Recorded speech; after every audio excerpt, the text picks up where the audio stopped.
Eu peço desculpa Nossa, aí ao grupo. Oi, quer falar alguma coisa? não, Chico, Ah, só aguardar não, você eu concluir só pedi agora o desculpa último aí, bloco. porque nós extrapolamos bastante o tempo, né?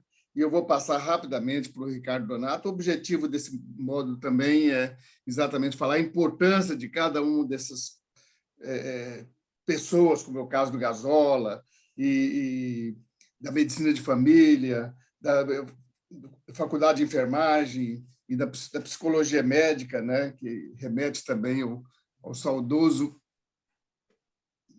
professor.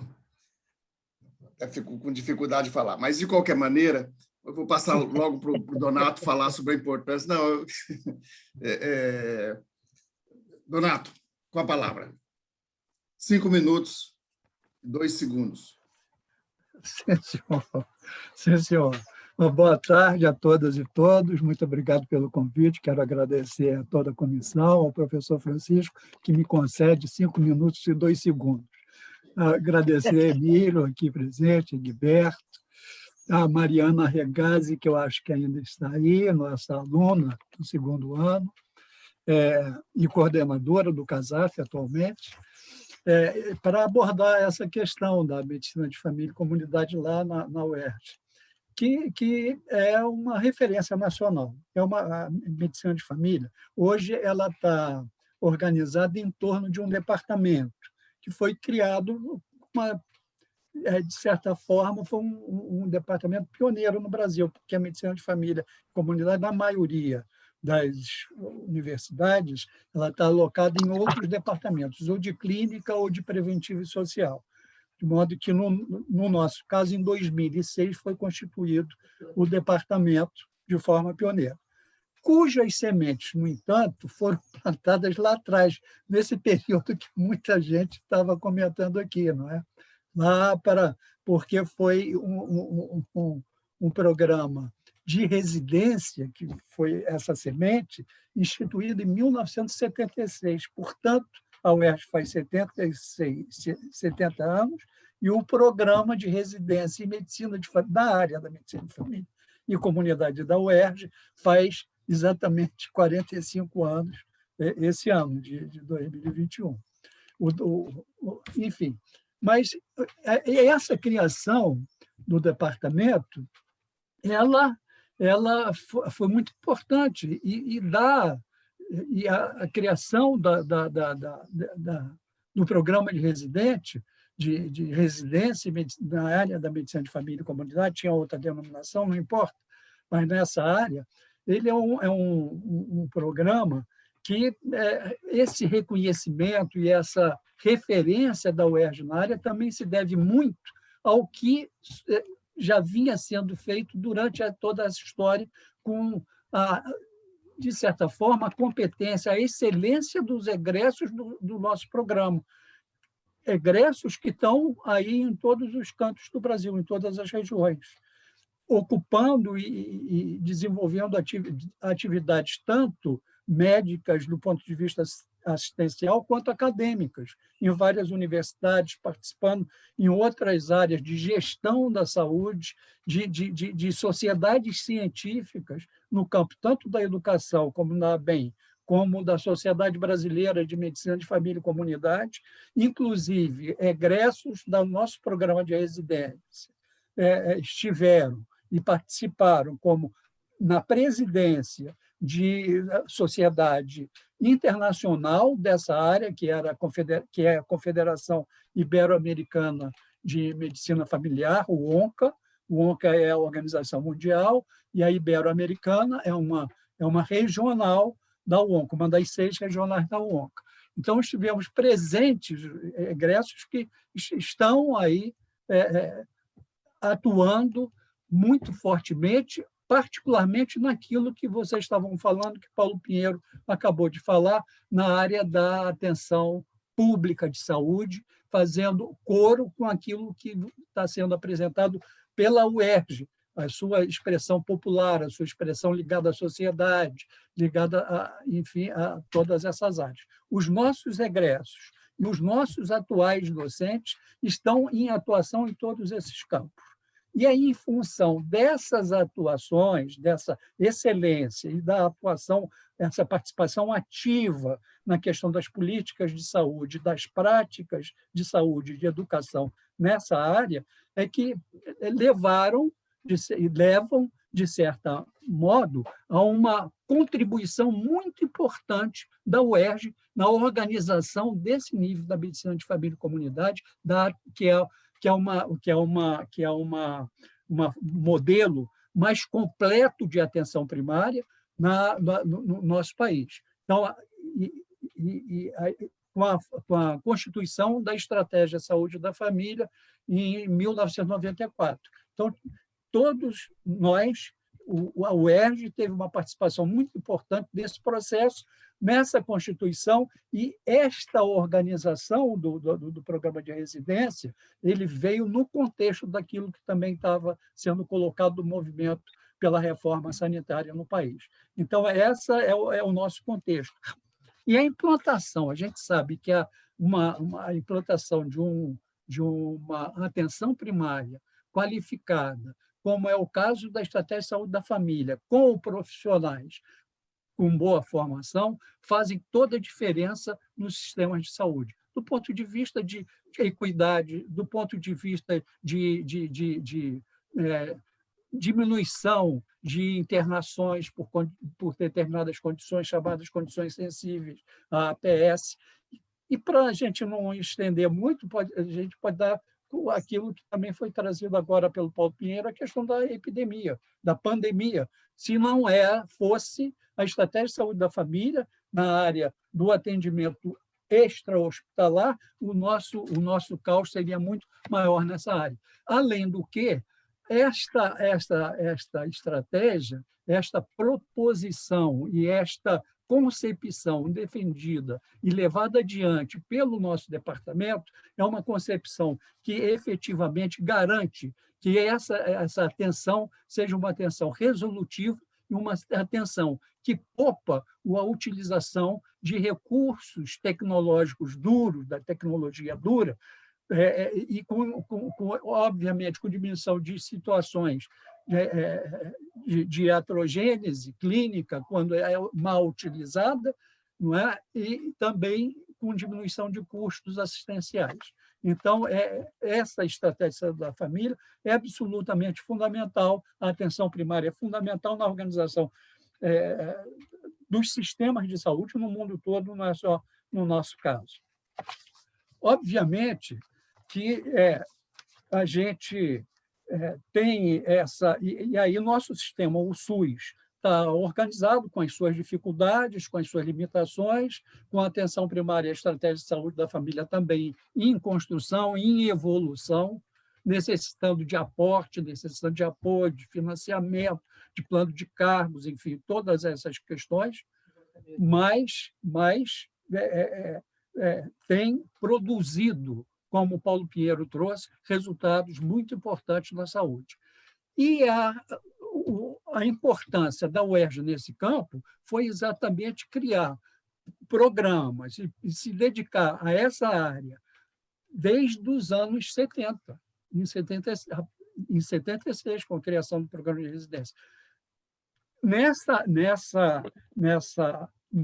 Naquele momento, que era um momento de ditadura, era muito difícil. Você, quando fala em estratégia de saúde da família, quando você fala em atendimento comunitário, como foi trazido aqui, como fala em atendimento integral, que leva em conta as condições, a multidimensionalidade da saúde, e implica necessariamente em abordagens que não são só abordagem clínica, no caso, centrada na pessoa, mas abordagem familiar e abordagem comunitária. Imagina isso, você trazer essas questões naquele período de ditadura, aquele período da criação do programa de residência. Quer dizer, isso foi uma das dificuldades para a criação, isso trouxe dificuldades da implementação do programa, do seu desenvolvimento, como também outras barreiras, outros obstáculos.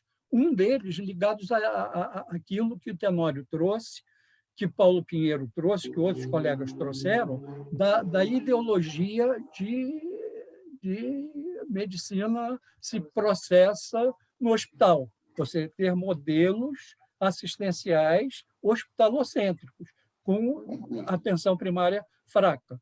Então, nesta perspectiva, nesta concepção, seria desnecessário você ter uma formação específica para a atenção primária e para a medicina de família e comunidade, portanto. Entretanto, o que a gente observa é que foi possível caminhar, inclusive pelas necessidades do próprio setor saúde no Brasil. Naquela época, o setor antes dessa organização do SUS, antes da reforma sanitária brasileira, antes da implantação da estratégia de saúde da família, o que nós tínhamos é um sistema de saúde, antes do SUS, fragmentado do ponto de vista institucional e fragmentário do ponto de vista das suas práticas assistenciais, que ficava a cargo apenas de especialidades focais, de especialidades biomédicas e biotecnológicas, não dando conta das necessidades gerais de atendimento à população. Então, essa era o quadro, e este quadro representava uma saúde ruim e, por outro lado, um sistema, um setor deficitário, um setor extremamente caro, com problemas de financiamento, com problemas de manutenção. Não é? A Previdência Social daquela época chegou a um momento, entre o final do século, dos anos 70 e início dos 80, estamos numa situação falimentar. E isso proporcionou, inclusive, o início de determinadas proposições que se concretizaram de reorganização do sistema de saúde, com AIS, SUDES, SUS, não é? Na Constituição. Então, nessa trajetória, a atenção primária, a estratégia de saúde da família e a medicina de família, dentro desse contexto, conseguiu ter continuidade. E que isso era uma perspectiva, uma questão também da experiência internacional. Em 78, 2 anos depois do nosso início aqui, a Organização Mundial de Saúde organizou uma conferência internacional, reunindo mais de 100 países, exatamente para discutir e propor a organização de sistemas em torno dos cuidados de saúde primários. Portanto, essa é a contribuição, eu acho, da UERJ nesse campo, é muito relevante, com resultados muito importantes e que preocupa muito, como vocês também trouxeram, essa atual conjuntura, em que a estratégia de saúde da família vem sofrendo um processo, vem passando por um processo de desmonte, com propostas e com iniciativas e com programas já em implementação, especialmente de 2016 para cá, no sentido da privatização da atenção primária à saúde e do SUS no seu conjunto de atenção primária, e, em particular, com uma série de políticas definidas. Então, neste momento de dificuldade, nós, na UERJ, temos que continuar trabalhando e eu acho que podemos continuar dando exemplo de resistência a esse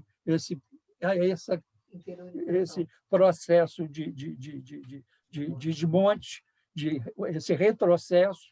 E um dos exemplos que a gente pode trazer é que nós temos uma parceria desde 2009 com a Secretaria Municipal de Saúde para a formação do nosso programa de residência e também para treinamento de alunos e de internos. E desde 2018, 2019, com a Secretaria de Estado da Saúde, com novos municípios com um programa de residência nosso da UERJ, todos com preceptores, todos com supervisão, todos mantendo o nível de qualidade do programa desde o seu início. Então, eram mais ou menos essas as considerações que eu podia fazer em torno dessa nossa medicina de família e comunidade. Parabéns pelo evento, acho que é da maior importância, e muito obrigado mais uma vez. Obrigado, professor Donato. Extrapolou o tempo, mas foi muito muito útil o que foi colocado.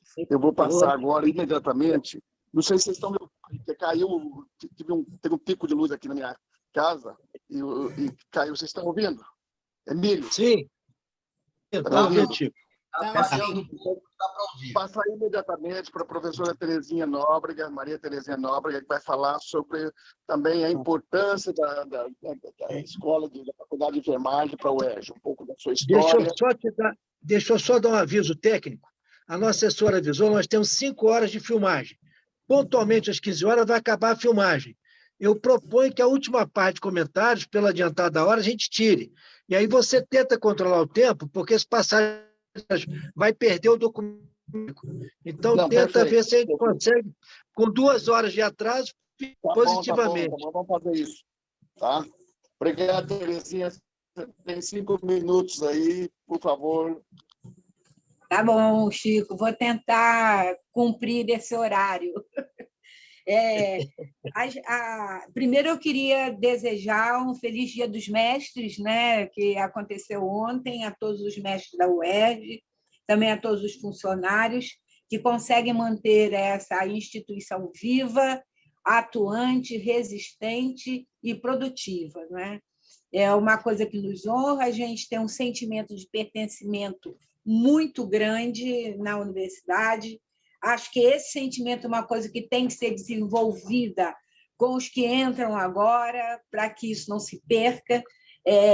Quando a gente se encontra, ou pelo menos se vê pelo vídeo agora, nós vemos o quanto que isso é importante, a gente se conhecer, a gente vê as coincidências e os encontros da história da UERJ, onde nós nos sentimos unidos para a edificação dessa instituição. Então, eu agradeço o convite, mas acho que, para mim, ele é uma convocação, e sempre será, para que a gente homenageie a UERJ e também a gente possa defendê-la em qualquer momento. Eu queria, nesse momento, também agradecer a uma pessoa muito especial, a 2 pessoas muito especiais da UERJ, que me ajudaram com os seus artigos aqui na revista Enfermagem UERJ, com a recuperação histórica dessa instituição. É uma instituição que deu entrada na UERJ em 1961, depois, 11 anos após a criação da UERJ, em 1950. Não é? Então, nós tivemos aí o Estudo de Letras, Filosofias e Letras, Ciências Econômicas, FCM, né, o Direito, mas a enfermagem só entra 11 anos depois, e entra como uma escola pública, que vem da prefeitura, não é? E que se instala na UERJ como uma noiva rica. Eu gostaria de chamar a atenção para isso, porque eu acho que todas essas entidades que foram incorporadas, nem todas trouxeram dote, mas a Faculdade de Enfermagem trouxe 2 dotes. Ela trouxe o prédio da Barão de Itapajipe, que serviu ao colégio de aplicação durante muito tempo, e trouxe o prédio também da Avenida 28 de Setembro, é bom que a gente não esqueça. O professor Paulo de Carvalho ele acabou a construção, mas todo o esqueleto do prédio foi trazido pela Faculdade de Enfermagem. Gosto de lembrar isso para que a gente não se esqueça. Então, eu gostaria muito de agradecer à professora Nalva Pereira Caldas, já aposentada, mas que aos 88 anos, ainda hoje, trabalha no Centro de Memória da Faculdade de Enfermagem da UERJ. Eu acho que, se não é a única, mas é uma das primeiras faculdades da UERJ a ter o seu próprio centro de memória, né? Sempre foi uma preocupação dela e de todo o corpo docente daquela unidade. Foi uma luta criar e instituir essa faculdade na UERJ. Primeiro, ela pede seu nome de Escola de Enfermagem Raquel Doc Lobo, uma enfermeira que tinha uma projeção enorme pela sua história de vida, e que foi a primeira diretora brasileira da Escola de Enfermagem na NEC. Perdemos o nome porque na UERJ ninguém podia ter nome na instituição, coisa que começou a mudar há pouco tempo. E aí ganhamos o nome e a denominação de Faculdade de Enfermagem da UERJ, né? Não tínhamos na ocasião um professor titular, quando veio para a UERJ, nós tivemos um diretor da Faculdade de Ciências Médicas, que foi o professor Lafayette. Foi uma pessoa bastante interessante, tinha como vice-diretora a enfermeira professora Zulmira Paiva, que era o elemento que o assessorava, ele não foi uma pessoa impertinente em nenhum momento, ele foi edificador, apoiador das nossas ações e cumpriu o seu papel até que o corpo docente da Faculdade de Enfermagem, vamos dizer assim, se enquadrasse dentro dos padrões das categorias de professores da UERJ, coisa que aconteceu por muita luta das várias diretoras. Uma coisa importante dizer, nós não tivemos diretores que destruíssem o trabalho do outro. Foi sempre um trabalho complementar, um trabalho de pedra sobre pedra, e que nos fez chegar ao ponto que chegamos hoje, com cursos de mestrado, doutorado, inúmeros cursos de especialização, muitas residências, inclusive a residência de enfermagem e saúde da família, que foi a última residência que criamos, e que traz assim inúmeros benefícios também para quem nos recebe no campo de estágio e também para nós que lá atuamos como professores e pessoas que interagem com o serviço. Entendemos sempre que, no caso da enfermagem, não existe formação sem serviço. Essa nossa integração com o serviço ela se torna fundamental. É preciso que a gente compreenda contexto, é preciso que a gente compreenda politicamente como as coisas se estabelecem de acordo com cada governo, desde Crivella, desde Bolsonaro, porque agir em estágio em instituições públicas se torna difícil na medida em que a gente não compreende que a ação nefasta desses governos podem interferir, inclusive, na formação dos nossos profissionais de enfermagem. Eu gostaria de relembrar, eu quero até que 1 minuto antes você me avise para eu não me perder aqui. Seu tempo já está esgotado. Já está esgotado? Eu não cheguei nem na... Nós, inclusive, gostaria de ressaltar. A nutrição em 1975, quer dizer, quando a gente entrou em 61, a gente já começava a respirar em 75 e começávamos a edificar, já tínhamos até entrado em contato com a medicina social, chegamos a fazer créditos. No seu primeiro curso, 4 professores foram fazer créditos das disciplinas, né? No curso criado, mas não pudemos progredir porque a gente não tinha corpo docente. Mas, quando a gente começa a respirar, nos foi dado de presente, porque era a única faculdade da saúde que tinha disciplina de nutrição, era nossa, e, por isso, nos disseram, vocês fiquem com a nutrição para a gente poder receber. O curso da nutrição entrou, ficou 10 anos conosco, e nós temos o prazer de dizer que fomos um bom laboratório de crescimento do curso, né? Os benefícios que tínhamos, nós nos desfizemos, agrupamos 2 departamentos nossos e criamos o departamento de nutrição. Eles tinham todos os direitos, foi criada uma coordenação específica para eles também, e convivemos durante 10 anos pela edificação do curso de nutrição, que a gente tem a honra de dizer que hoje é um dos melhores cursos de nutrição do país.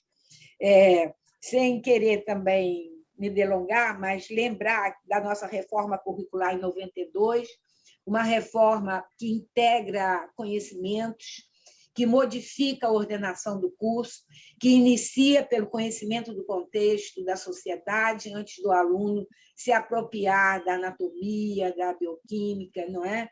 E isso é uma coisa que muda completamente o entendimento dos alunos e temos tido resultados bastante promissores. Nosso mestrado ele se faz a partir de 1998.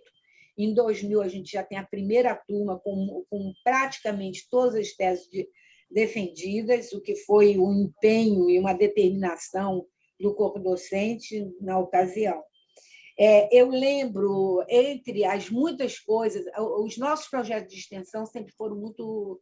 Era um dos cursos que tinha o maior número de projetos de extensão, porque já fazíamos extensão como uma prática da enfermagem, isso para a gente não era novidade.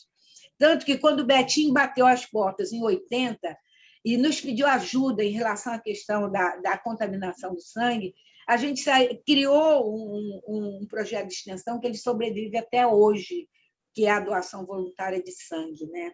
Que a professora Liani teve à frente durante muitos anos. Eu gostaria ainda, eu acho que em 1 minuto terminar, mas estivemos presentes no internato rural, não é?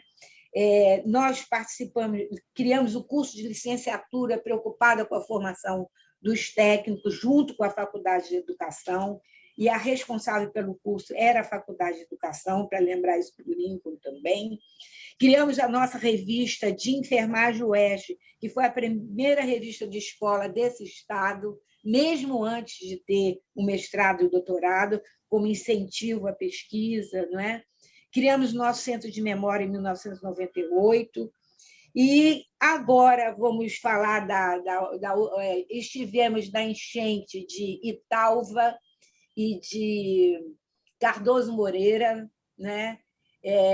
Na segunda metade de 1990, quando foi um horror, a cidade de Cardoso Moreira ficou submersa, o bombeiro disse para a gente, quando a gente chegou lá, vieram só ver?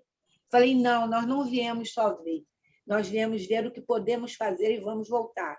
E ficamos por lá por mais de 1 mês, com a professora Maria Dilce Barroso do Vale, já hoje falecida, alunos, e depois conseguimos ainda médicos do Hospital Pedro Ernesto, e nenhuma daquelas cidades teve uma hepatite, eu gostaria de lembrar.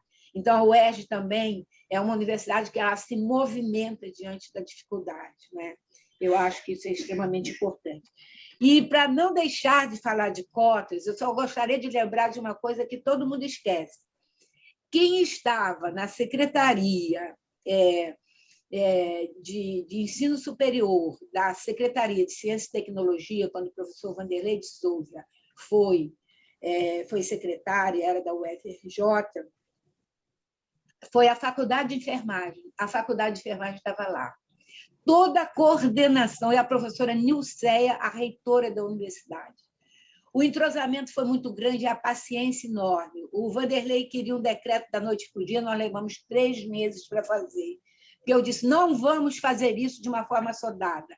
É preciso que isso seja metabolizado pelas universidades, de campus, da UERJ, dá um tempo.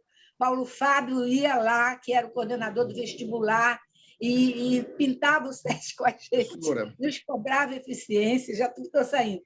Mas conseguimos fazer o primeiro decreto, que foi para as escolas públicas, que era o que Benedita da Silva queria que fosse feito. Depois foi ampliado com a história do Congresso da África do Sul para as cotas também de negros e pardos. Quando a gente acabou de fazer o decreto da escola pública, aí vieram com encaminhamento do Congresso para fazer a cota para negros e pardos, e começou tudo de novo. Então, não foi fácil isso. A Nilceia, eu quero dizer, sustentou de forma heróica isso nos conselhos universitários, Conselho Superior de Ensino Superior e Pesquisa da universidade. E, quer dizer, foi uma ação conjunta da UERJ, não foi uma coisa só de governo, era Antônio Garotinho, que foi uma pessoa que apoiou o tempo todo, né? Não fui eleitora dele, quero dizer isso, mas eu quero dizer que é justo que as pessoas não esqueçam. Foi uma pessoa que apoiou e que ajudou a edificar a questão das cotas. E, por fim, a nossa participação no drive-thru da UERJ, a atual direção, a professora Luísa e Ricardo, assumindo inteiramente a coordenação daquele trabalho e hercúleo que em pouco tempo nós fizemos mais de 36 mil doses de vacina naquele espaço. Então, eu fico por aqui, porque eu não vou me estender mais. Muito bem. Mas é um prazer ser da UERJ, é um prazer ter como companheiro de UERJ vocês todos, né? Chico, que a gente não esquecer que a gente atende pleito do aluno quando estivemos no congresso do UP, quando queriam discutir o CTI, e os alunos foram nos chamar, a você e a mim, para a gente poder defender o compromisso da universidade com o SUS. E a gente estava lá presente e demos conta com toda a falta de.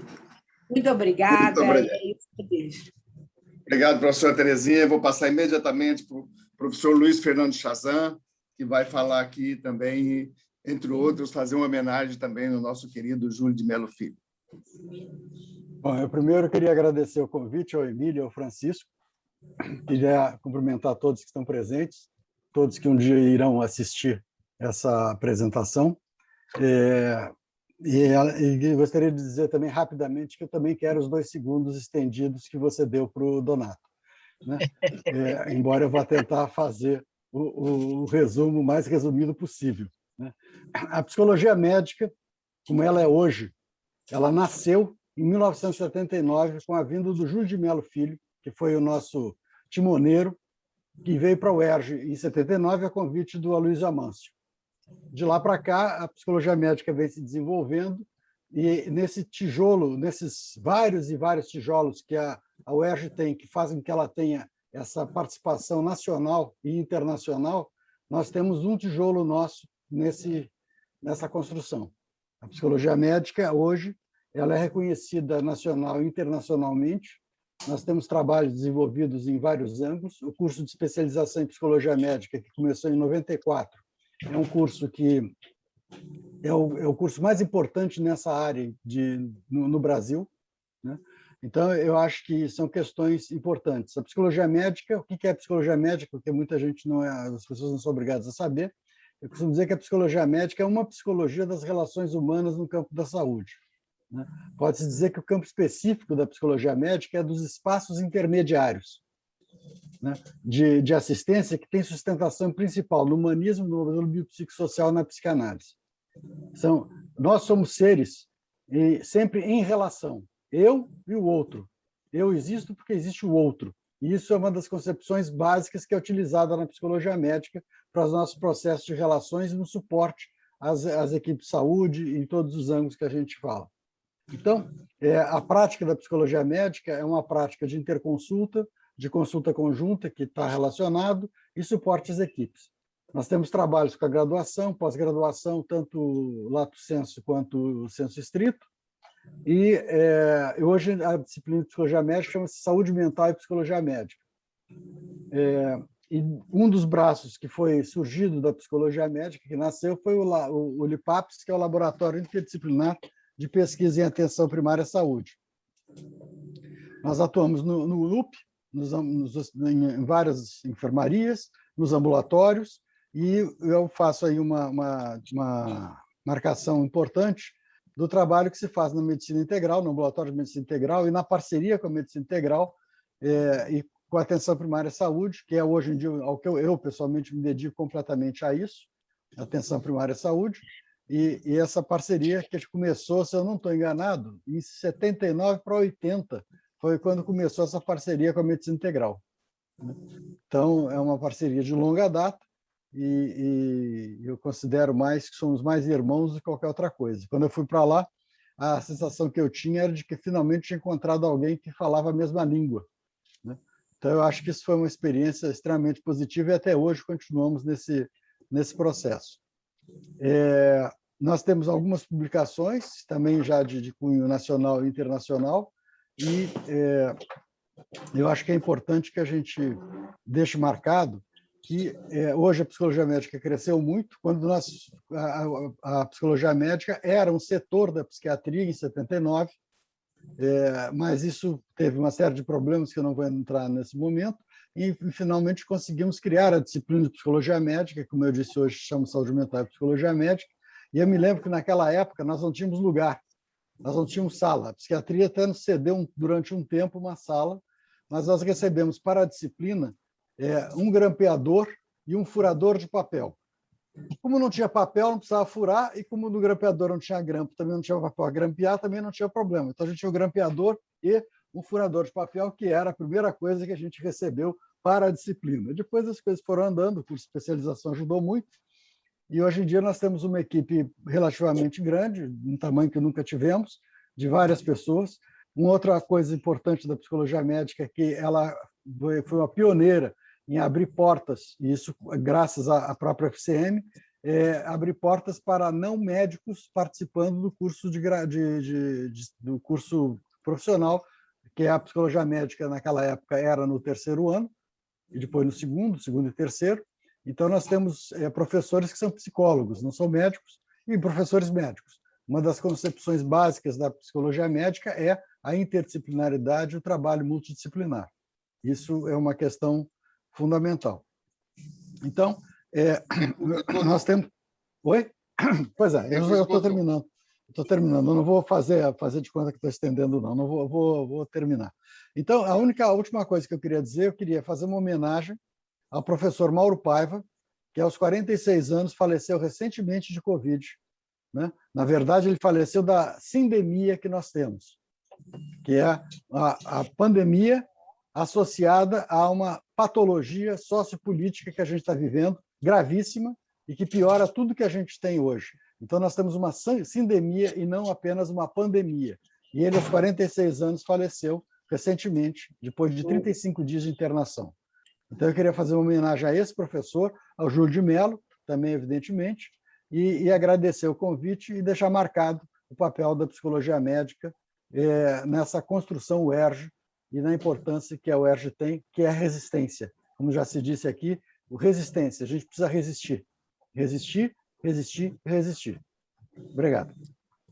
Muito bem, muito obrigado, professor Luiz Fernando Chazan. Vou passar imediatamente para a professora Cristina Maia, que vai falar sobre o saudoso Ronaldo Gazola.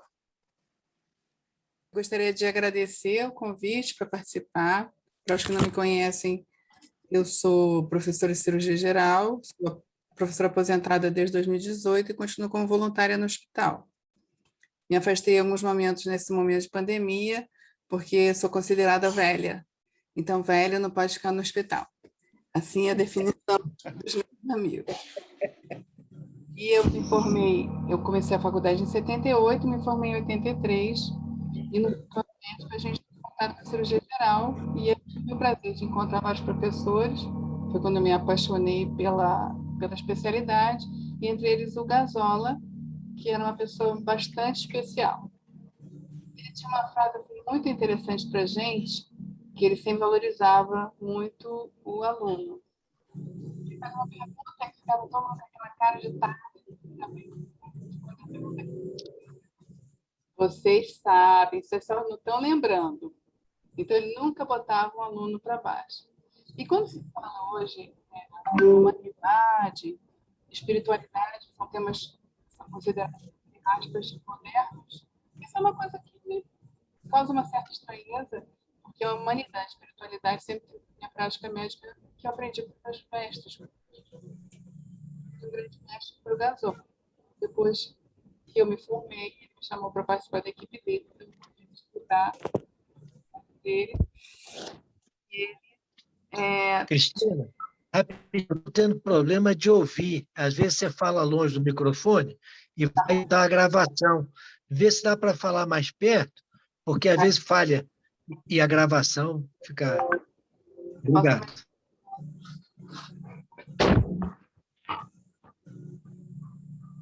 Então, Grato. estou colocando aqui o aparelhinho. Só lembrar que aqui nesse grupo tem o Paraninho, da minha turma, que é o professor Pavão, que é muito querido por nós. Talvez ele nem lembre. Que a oradora era o Maurício.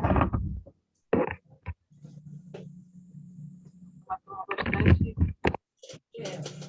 Eu falei muito. Então, falando novamente sobre humanidade, o Gazola me chamou para fazer parte da equipe. O som está melhor?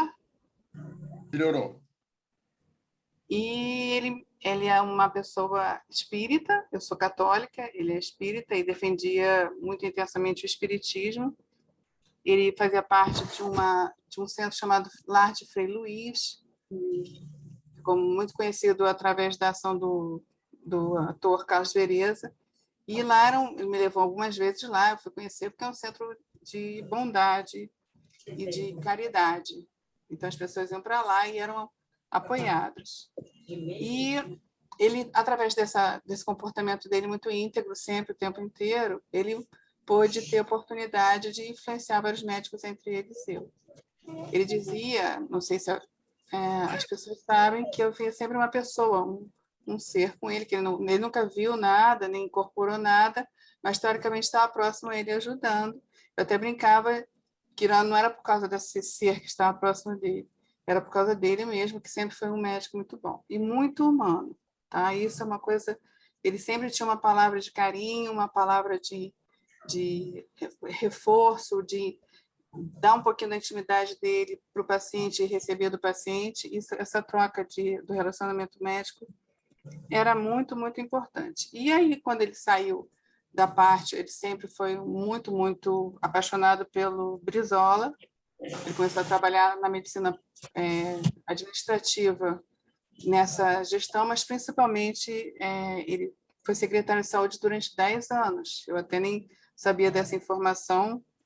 A internet que nos dá que ele foi secretário de saúde de 91 a 2001, no governo Marcelo Alencar, César Maia e Luiz Paulo Conde. Então, mostrando que ele era uma pessoa que não era uma pessoa, entre aspas, política, era uma pessoa que estava ali para fazer o trabalho dele da melhor forma possível. E ele mudou muito a Secretaria de Saúde, ele criou situações tentando diminuir a má gestão, o roubo, a corrupção, tornando cada um responsável pela sua administração, foi um avanço. Mas, lamentavelmente, como vários que aqui passaram, o Amâncio, o Collor, ele foi embora muito cedo também, ele achava que ele ia morrer de câncer no estômago e acabou sendo uma outra lesão que o levou muito precocemente. Mas o que eu queria deixar aí, coisas também que eu não sabia, que durante a gestão dele na Secretaria de Saúde, ele foi homenageado pela Unicef por estimular o aleitamento materno, que é uma coisa bem bacana, e que ele criou um serviço de atendimento domiciliar aos pacientes com HIV. Então, o que ele podia fazer de bondade, ele fazia. Então, acho que esse é o que a gente tem que guardar dele ser uma pessoa individualmente boa, generosa, honesta, e que tentou botar essa qualidade peculiar e própria dele para que pudesse permear a administração pública. Então, eu acho que isso é uma coisa que a gente tem que tomar como exemplo para que isso possa ser feito por outras pessoas, por outros gestores, e que a gente possa usufruir do que a gente é capaz de produzir, que, lamentavelmente, na medicina pública a gente ainda não consegue. Eu sou cirurgiã ainda sou cirurgiã, ainda trabalho no hospital, mas a minha fila de 300 pacientes para serem operados, continuam 300 pacientes para serem operados. Eu não consigo operar a nossa fila, isso é uma frustração que eu vou levar quando eu me for desse mundo. Eu acho que essa fila não acaba nunca, é muito triste que isso aconteça. Eu agradeço mais uma vez muito a participação, como sempre, a participação cirúrgica e objetiva, porque já estamos no horário, né? Chico, eu queria só dizer que o Gazola foi o gestor municipal, levou a grife UERJ, a marca UERJ de seriedade, padrão a todos, porque muitas medicinas de urgência, podendo ter camadas mais pobres, não tinha esta qualidade superior do dele. Eu me lembro quando eu fui tentar levar a medicina alternativa para ele, falei, Emílio, primeiro equipar os hospitais e garantir os funcionários de todos os profissionais de saúde. Quer dizer, ele fez um trabalho pela base maravilhoso e o que hoje tem ainda sobrevive ao que ele plantou. Então, a UERJ gerou o melhor serviço municipal de saúde. Temos que lutar muito por isso, promovê-lo e proteger o nosso SUS. Cristina, muito obrigado. Só uma observação, que esse Sim. hospital, que eu levo o nome dele, que é o Hospital de Jacari, ele tinha muito cuidado, no carinho que ele queria que fosse num centro de uma grande comunidade para poder atender a comunidade. E ele tinha um sonho que, infelizmente, não se realizou, que se fala muito espiritualidade e humanidade, e ele tinha um sonho de, no lar de Frei Luís, ele criar um hospital que tivesse todas as medicinas. Então, que pudesse a medicina tradicional, ele queria que eu ficasse lá como cirurgiã. Olha, Cristina, você tivesse... está falando com o Egberto, que é o campus da expansão. Quem sabe o campus da UERJ faz uma medicina de espiritualidade lá no Lar Frei Luís, quem sabe, mas né? Que a espiritualidade... Temos mais 70 anos pela... Eu tenho certeza que a espiritualidade, na nossa prática, principalmente na prática cirúrgica, é muito importante, que ela nos dá a paz de espírito. Eu rezo sempre antes de operar, peço para ser iluminada, para iluminar a pessoa que vai ser operada, e isso te faz entrar num plano de cuidado diferente. Então, acho que a espiritualidade tem que ser muito respeitada e desenvolvida. Muito obrigada. Muito bem. Obrigado a você, Cristina. Parabéns aí pela exposição. Chico, você lembra de uma pessoa muito querida. Hein? Você tem 17, não, porque vai 17 acabar a segundos. gravação. E aí a gente vai fechar aquela avaliação, a Mariana teve que sair, você completa e fecha e faz a síntese. Se o Quadra quiser dar 1 minuto de palavra, se ele suportar isso, estiver aí, beleza, porque até agora ele está calado, senão é tudo contigo, tá? Obrigado, já fico aguardando. É que foi pedido para falar um pouco do movimento de solidariedade que teve aí, que surgiu na minha turma, né? Turma formou em 73, na FCM, o UERJ, ainda era o UEG, né? E foi a turma tem um grupo, que é um grupo até com muita polêmica, né? De questões políticas, mas é o grupo da turma, né? Eu continuo lá, posto relativamente pouco, porque não entro nessas polêmicas políticas, né? Mas um colega que mora em Resende, da minha turma, Cécio Uol Barbosa, né? Viu num recorte um apelo do Pedro Ernesto, do Hospital Universitário Pedro Ernesto e da Policlínica Piquet Carneiro por doações no momento do início da pandemia, isso em abril do ano passado, de 2020, né? E uma outra colega também, ela disse, por que a gente não começa uma doação? Aí começou o movimento, e eu sugeri, o Mário Del Pós também participava do grupo, sugeri que a gente fizesse esse processo, tentasse organizar esse processo via CEPESC, porque eu percebia que uma das grandes dificuldades naquele momento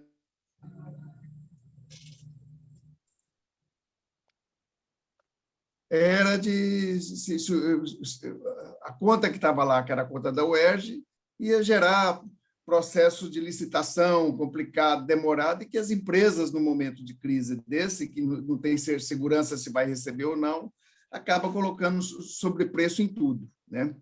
E aí foi a sugestão de fazer via o Centro de Pesquisa em Saúde Coletiva e Desenvolvimento Tecnológico ligado ao Instituto de Medicina Social, uma organização de direito privado que teria condições de negociar com os fornecedores.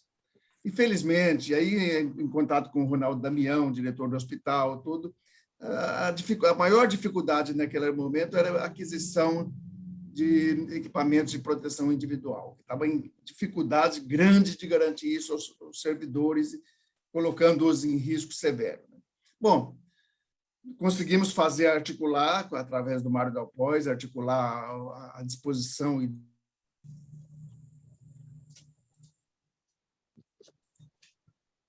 na verdade, você sempre cita um número aí muito alto, né? Aquele valor de 2 milhões e tanto, foi toda a doação que foi feita para o UPA, inclusive do Banco Itaú, se não me engano. Mas a doação mesmo da minha turma, a doação à disposição de cada um individual era de R$2.000. Mas na minha turma, e aqui eu quero fazer a grande homenagem a um ex-professor, né? Que casou-se com uma colega de turma, né? Que é o professor Luiz Clemente Mariani, né? Que saiu cedo da universidade, até em função de negócios de família, né? Ele abandonou a faculdade cedo. Foi um professor que, inclusive, foi fazer saúde pública na Inglaterra, né? O pai dele era o Clemente Mariani, foi ministro da Educação e Saúde, na época era Educação e Saúde, do governo Eurico Gaspar Dutra, né? E também o dono do Banco da Bahia, tudo, e que a família tinha muito recurso, né? E nesse momento, apesar de ele estar muito doente, o Luiz Clemente Mariani, ele faleceu esse ano, né? A família engajou nesse processo de ajudar o hospital, e foi o grosso da doação mesmo, foi exatamente os recursos da família, né? As irmãs doaram R$100 mil cada uma, das duas irmãs, aliás, e o filho dele, né, o Diogo, que gerencia um banco de investimentos aí, conseguiu uma doação do banco de 500 mil reais, né? E da minha turma, é claro, teve colegas também que doaram direto para a UERJ, né? E eu não tenho acesso a essas informações. Os que doaram, da minha turma, que doaram via CEPESC, né, nesse processo que a gente organizou, foram o Mário Dalpois, a Tânia Garcia Leal, que foi quem incentivou inicialmente, ela mora lá no interior de São Paulo, né, nossa colega de turma, o Pedro Lobianco, o José Augusto Messias, que todos conhecem aí, o Cláudio Agápio Aquino, que acho que está em Minas atualmente, o Gerson Luiz Costa, que é lá de Goiânia, foi professor lá da Universidade Federal de Goiás, o Carlos Zalotto, o Salomão Gueret, o Hugo Iga e a própria Suzana, né? A outra colega Tânia, o Vilano, Luiz Augusto Vilano, nosso professor de psiquiatria lá da Faculdade de Ciências Médicas, o Raj Rezek Ajub, que foi quem liderou o primeiro movimento de greve no interior do Hospital Pedro Ernesto, ele era o nosso presidente da Associação dos Residentes do Hospital, né? E o Carlos Pereira, quer dizer, para citar alguns aí, eu não consigo ter acesso a todos, porque alguns fizeram doação direta para a conta da UERJ, mas foi um movimento, naquele momento, crítico e que valeu muito. E eu fiquei tentando, graças a Cláudia Guimarães, secretária executiva do CEPESC, né, nós ficamos aqui articulando como negociar e conseguir que as empresas baixassem o preço que às vezes era dado. Até na ocasião falei com a direção administrativa. Aliás, lembrar também que o Luiz Clemente Mariani foi diretor administrativo do Hospital Pedro Ernesto, do professor Landman, na gestão do professor Landman. Então, tem essa passagem dele também na administração e, evidentemente, sabia as necessidades importantes disso, né? O pai dele faleceu nos anos 80, né? E também teve que cuidar dos negócios do pai, né? E o pai dele foi ministro da Educação e da Saúde, né? Um dos últimos, se não me engano, um dos últimos ministros da Educação e da Saúde, porque depois o Ministério da Saúde, em 53, a parte da saúde se tornou um ministério próprio, né? Mas e o pai dele também foi ministro da Fazenda do curto governo Jânio Quadros, né? Quer dizer, era uma pessoa política, já tinha sido deputado, tudo. E a importância dessa família, a importância dessa doação, o desprendimento dessa família no momento complicado desse, né, foi muito para o hospital, foi extremamente importante, né? Assim como a iniciativa da minha turma, né?